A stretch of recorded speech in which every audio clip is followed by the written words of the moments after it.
Hello, I'm Jim Lee, G4AEH. In the RSGB elections, there were 2 vacancies for elected director and 2 candidates for those roles. Therefore, Peter Bowyer, G4MJS and Mark Savage, M0XIC, were elected unopposed.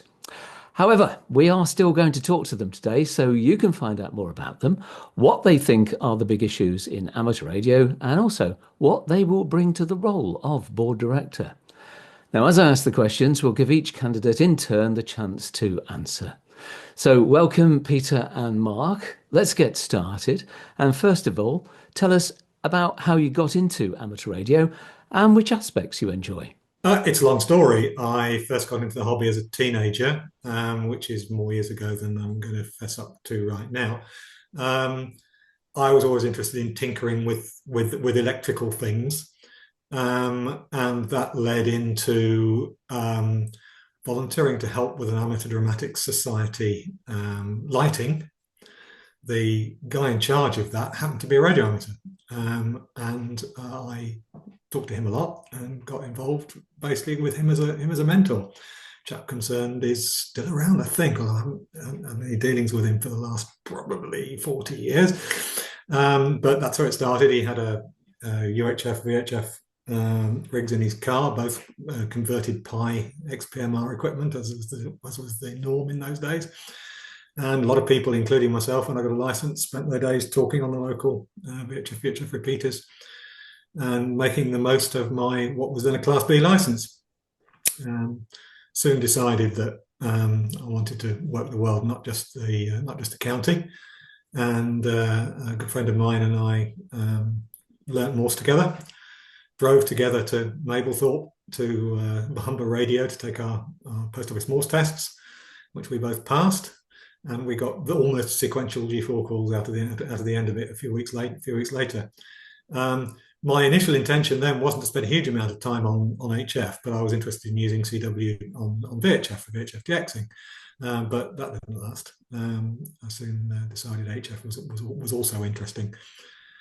Since then, done an awful lot of contesting, and contesting is still my main interest. Member of a number of contest groups around the country. I've contested in various countries, too numerous to mention, and that's a very important part of the hobby to me. And I've done it for most of my career in amateur radio, and a whole load of other things in the meantime.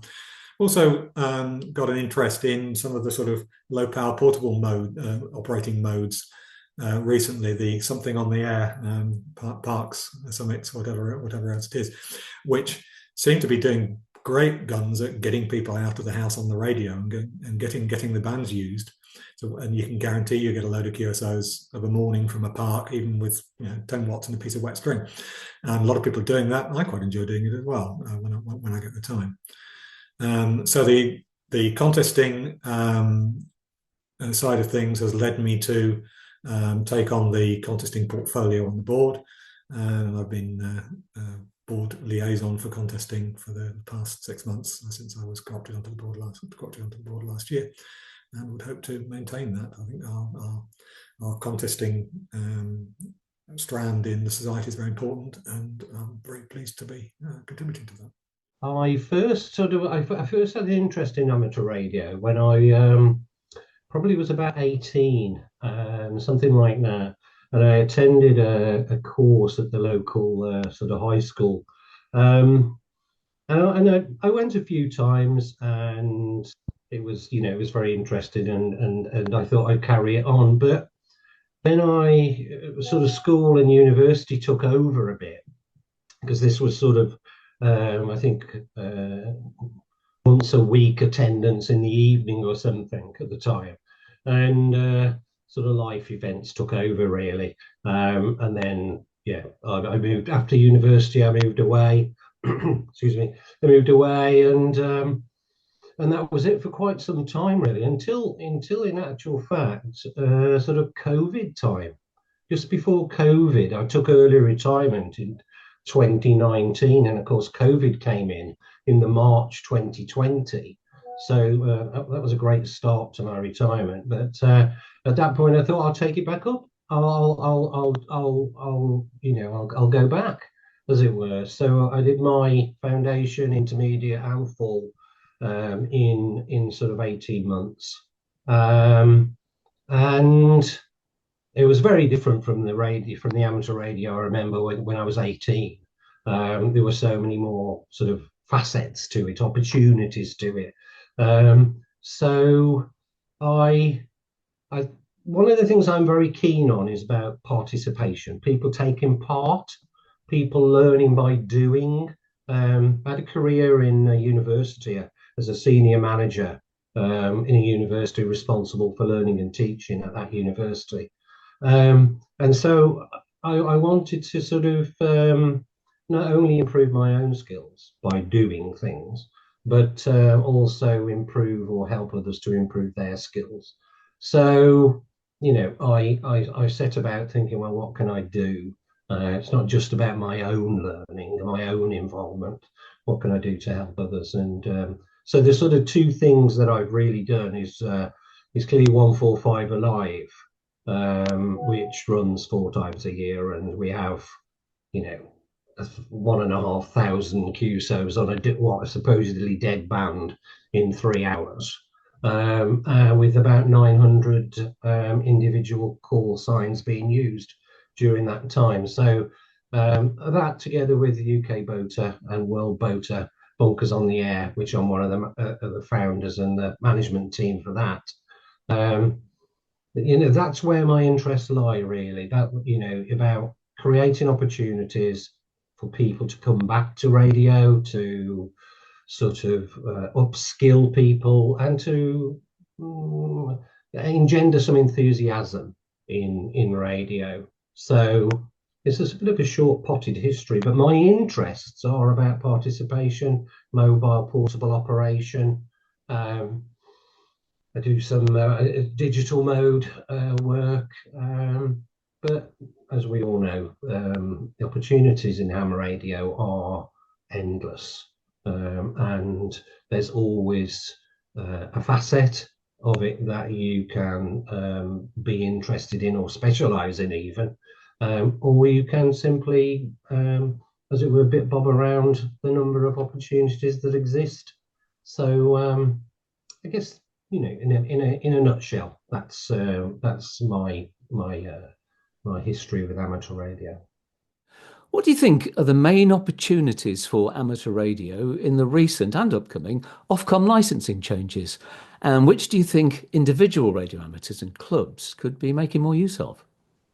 I think, the opportunity, however it is formulated, or however it manifests itself, whether it be, changes to license conditions, changes to spectrums, changes to whatever, within amateur radio, it for me, it's about creating those opportunities. It's about people expressing an interest in an area or a development or a niche, and running with that interest. But in order to do that, I think that's where the organisation, the RSGB, as a membership organisation, at the end of the day, that's what we are. That's what the RSGB is, and it should be about its members and encouraging members to take part, but not only giving them opportunities, but also giving them or providing them with information and support to do whatever it is that they're interested in. It's a hobby that's based largely on development. So development of your skills, development of yourself, and development of the electronics, the construction, the operation. And I think, that's where I see any development, any progress, any opportunity, whether they be within, spectrum development, whether they be within new developments of electronics. I think for me, it's about trying to grasp those, but provide people with support, encouragement, and information about how best to do that. because sometimes I think that organisations can move away from what their core business is, and their core business is about supporting members. I think without a doubt, the liberalisation of supervision for non-licensees to be able to use the radio is probably by far the most important change we've seen in a number of years to the licensing conditions. It means that it's not just a private club that only people who've taken an exam can do.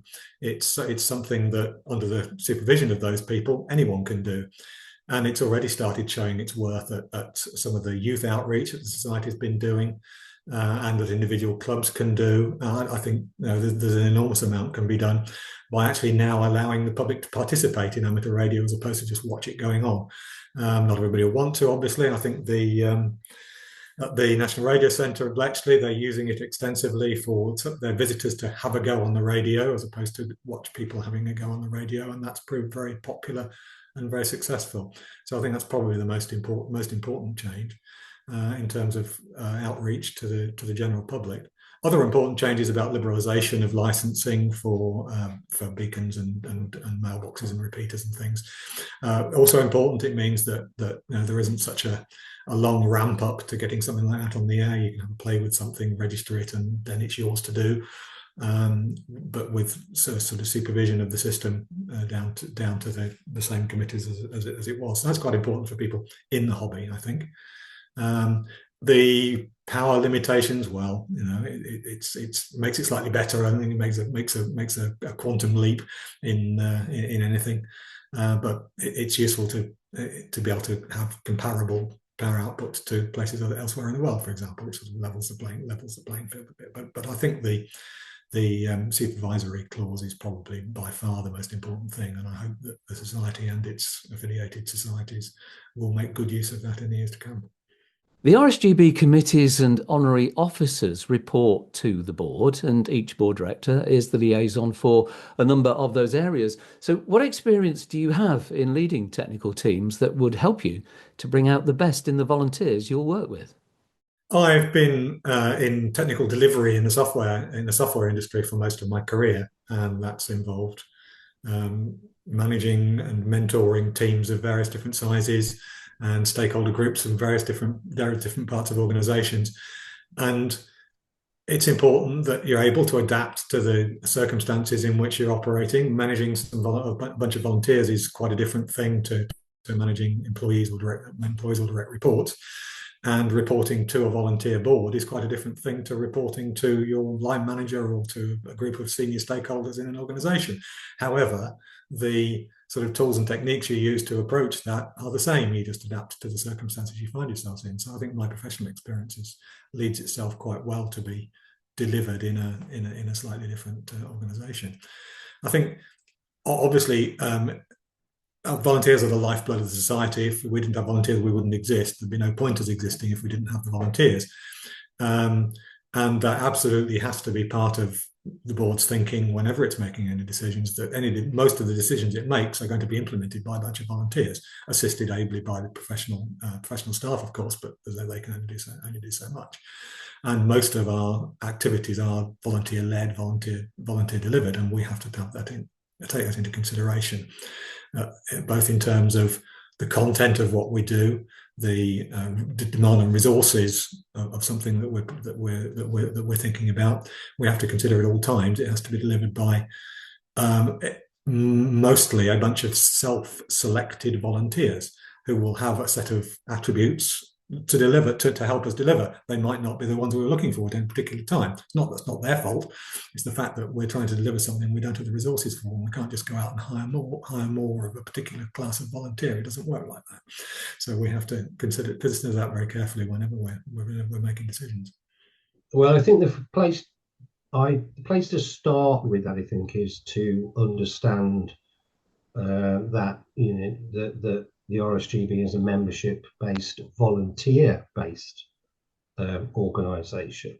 And my experience as an academic senior manager over the years, I've had to work with a variety of teams within the university and beyond, as the university makes links with the surrounding environs as to where it operates, whether they be profit-based organisations or not profit-based organisations.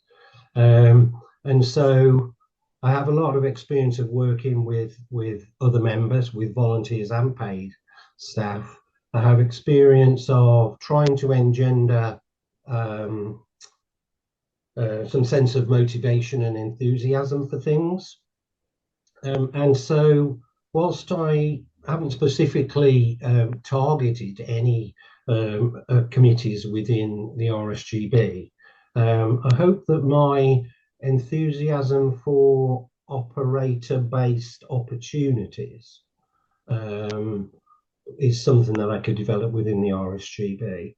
And I have sat on boards, volunteer boards, or boards made up of volunteers. I worked for the Citizens Advice Bureau for a while, and also was on a board member of the Institute of Money Advisors down in London for a while.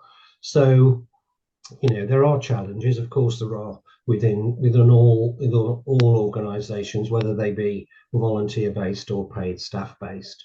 And it's about bringing people along with you, giving people opportunity, rewarding people for efforts and endeavours that they've made, so that they feel not just welcome, but they feel they've got a contribution to make that is appreciated and others benefit from. So, I've not got any specifics about specific committees. Currently, I'm regional rep for Region 5. I sit on the exams and syllabus review group within the RSGB. But I'm looking to develop my skills and see where my skills can sort of fit with what is deemed required. There's been some great work done recently by the outreach team to engage young people in particular. Focusing on the growth and membership strategic priorities, share one idea of how you think we could reach or retain a different audience and explain how you would lead it. I think from my perspective, I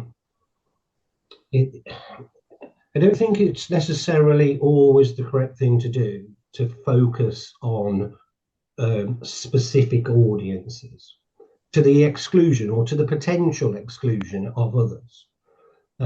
Whether that's by desire or by default, sometimes that's what does happen. And so for me, I think because my area of interest is giving people an opportunity to use the radio. We all hear, don't we, that people are mic shy, people have never done mobile operation, people have never done portable operation, people have what I call returners to amateur radio. We get it a lot in 145 Alive and in UK Boater Bunkers on the Air, where people have said, I fell out of love with it a number of years ago, or I lost interest and it's changed so much and I'm glad I've come back. And these schemes, such as they are, have given us opportunities to do that.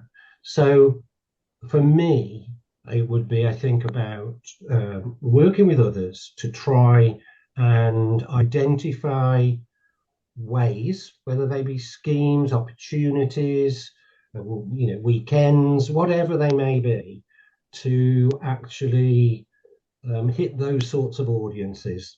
People who've been away, want to come back, people who mic shy, don't go on the radio much, but have got the licenses required to do so, people who have never been out mobile because they, for whatever reason, have never experienced that and they'd like to.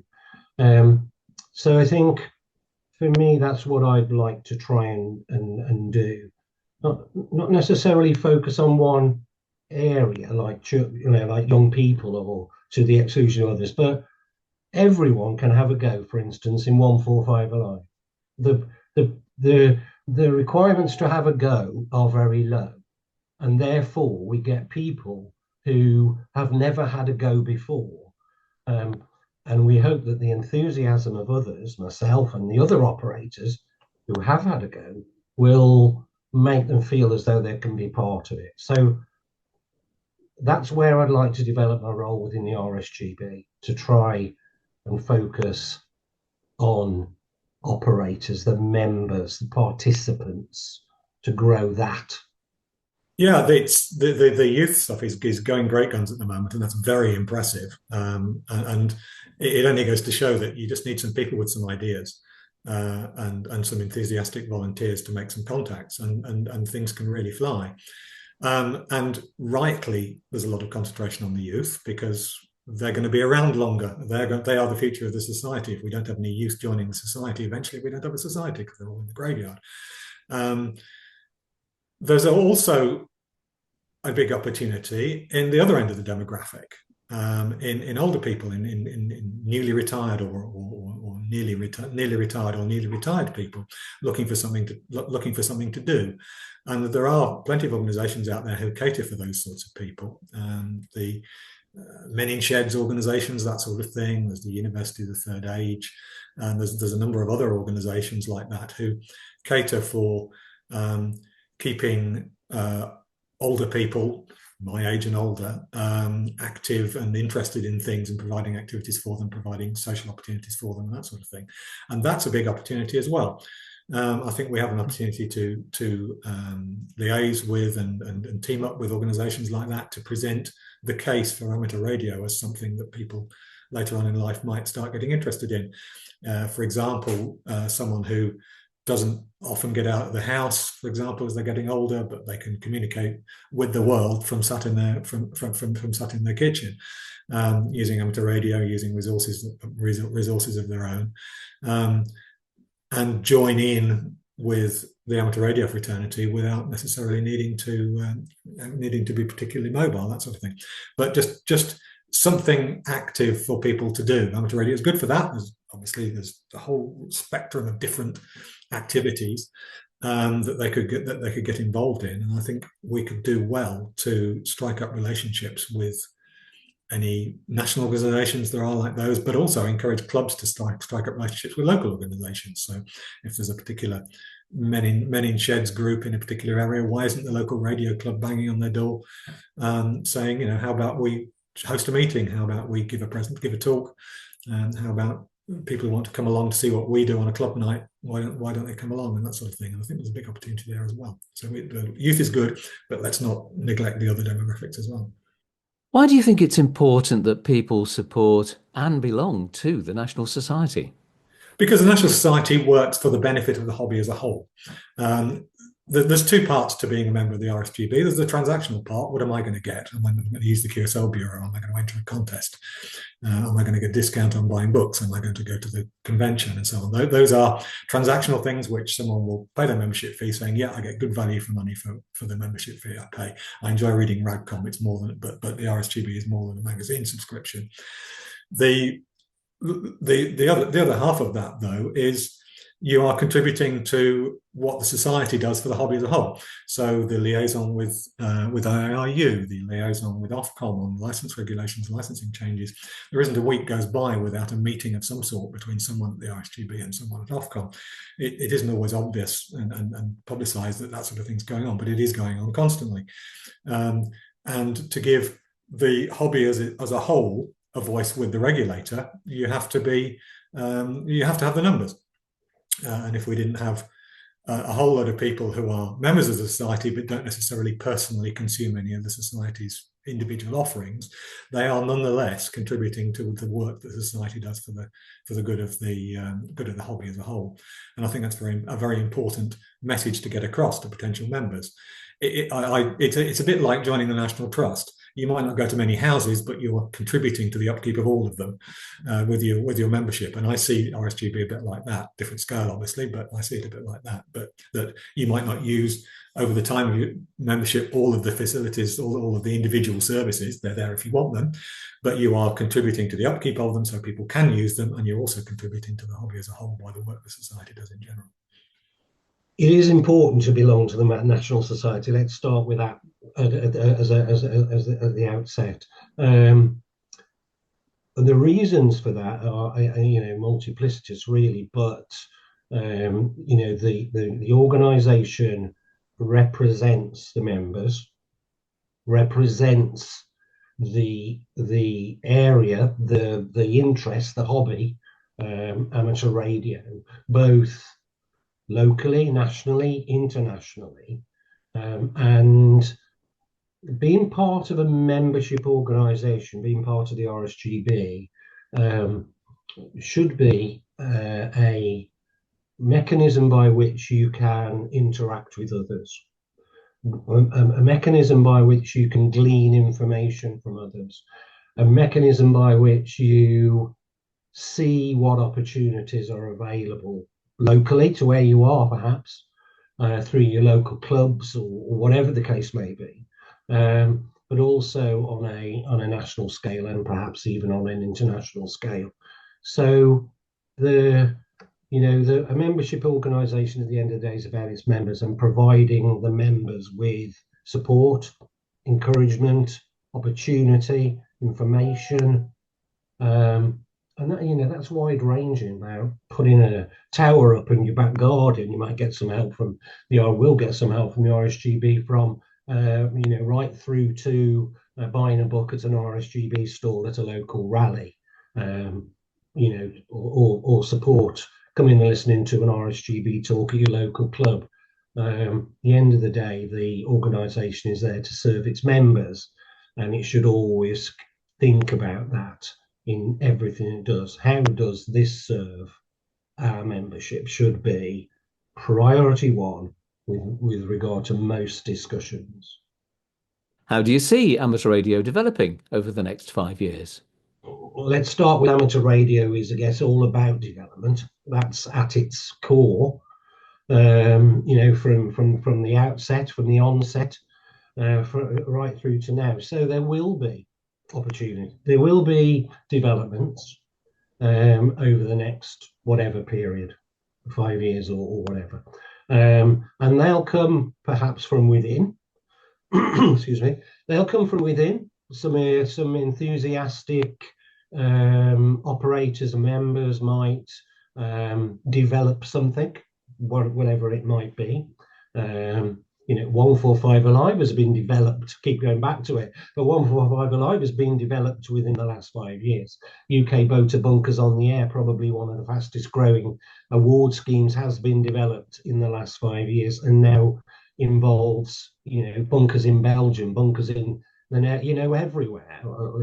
People are wanting to join from around the globe. So there will be developments, and from wherever they come, whether they come internationally or they come nationally or they come locally, the key is to make people aware of that and make people or enable people to play a part if they so wish. So, you hear lots of people say, "Oh, I've been away from radio for 10 years and this digital thing has exploded since I left in the period I was away."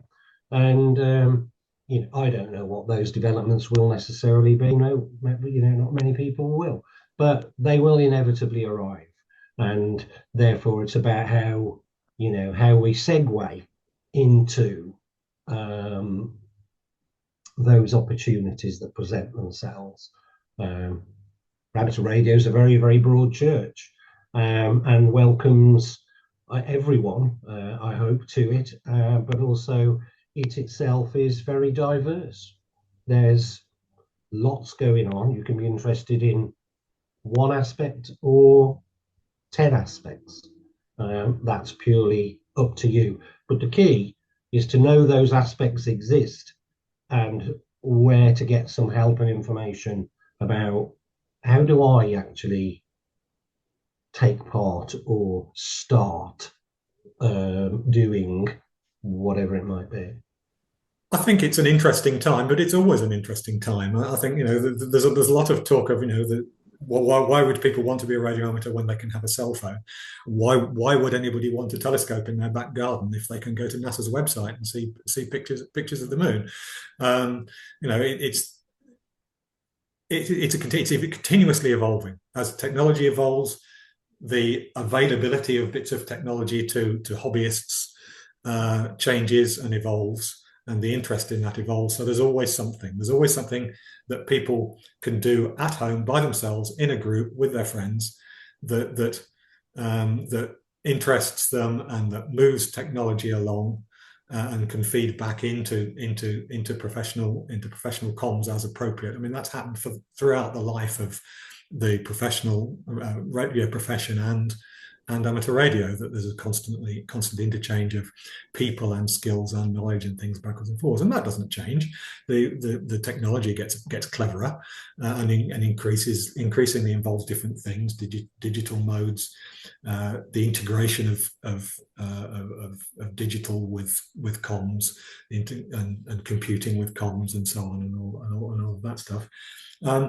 It progresses, but so does what we do, and we go along to meet it. Some of us will still sit in our sheds with a piece of wet string and talk to people, and when they're pleased when they talk to people in the next town, and that doesn't go away. But the sort of the top end, the opportunities increase as the technology increases. So it's continually evolving, and society needs to continually evolve to embrace new technologies and new things people can do with technologies, but deliver that around on an amateur platform. I think that's what the society continually needs to do, and that won't stop. Well, thank you to Peter and Mark for taking part in this Q&A.